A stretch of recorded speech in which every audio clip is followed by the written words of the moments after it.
রান্নায় যদি যত্ন সহকারে আর মনোযোগ দিয়ে রান্না করা হয় তবে রান্না স্বাদ না হয়ে কি উপায় আছে। আর রান্না স্বাদ হলে কিন্তু এক পদ দিয়েই সবাই খেয়ে নেবে চেটে পুটে, বেশি কোনো আয়োজনেরও প্রয়োজন পড়ে না। আজকে রান্না করব হচ্ছে পেঁপে দিয়ে মাছের মাথা দিয়ে ঘন্ট। তো পেঁপে দিয়ে মাছের মাথা দিয়ে ঘন্ট করার জন্য আমি এই যে একটা মাছের মাথা নিয়ে নিয়েছি, হলুদ লবণ মাখিয়ে ভালোভাবে মাছের মাথাটা ভেজে নামিয়ে নিলাম। এরপর কি করলাম, আমি পেঁপে দিয়ে যেহেতু ঘন্টটা হবে পেঁপেটা তো লাগবেই, পেঁপেটা ভালোভাবে গ্রেটারের সাহায্যে গ্রেট করে নিয়েছি।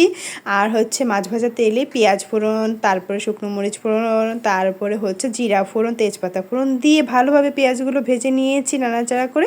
এরপর মশলায় ছিল হলুদের গুঁড়ো, শুকনো মরিচের গুঁড়ো, স্বাদ মতো লবণ, জিরার গুঁড়ো, সামান্য একটু জল দিয়ে বেশ কিছুক্ষণ কষিয়ে নেব নাড়াচাড়া করে। যখন কষানোটা হয়ে আসবে তখন দিয়ে দেবো আগে থেকে ভেজে মাছের মাথাটা রাখা, সেটা দিয়েও বেশ কিছুক্ষণ কষিয়ে নিব। তো কষানোটা যখন হয়ে যাবে, তেলটা ছেড়ে এসেছে, তখন দিয়ে দিলাম হচ্ছে আগে থেকে যে গ্রেট করা পেঁপেটা আছে সেটা দিয়ে দিলাম। দিয়ে কিছুক্ষণ নাড়াচাড়া করলাম। পেঁপের গা থেকে কিন্তু একটু একটু জল বেরোচ্ছে। আমি কিন্তু এখানে আলাদা কোনো জল ব্যবহার করব না, এইভাবেই ঢেকে দেব। সুন্দরভাবে সেদ্ধটাও হয়ে গেছে। এবার নাড়াচাড়া অনবরত করব, করতে করতে এক পর্যায়ে তেলটা সুন্দরভাবে ছেড়ে আসবে। আর মাছের মাথাটাকে হাতার সাহায্যে বা খুন্তির সাহায্যে একটু ভেঙে দেব।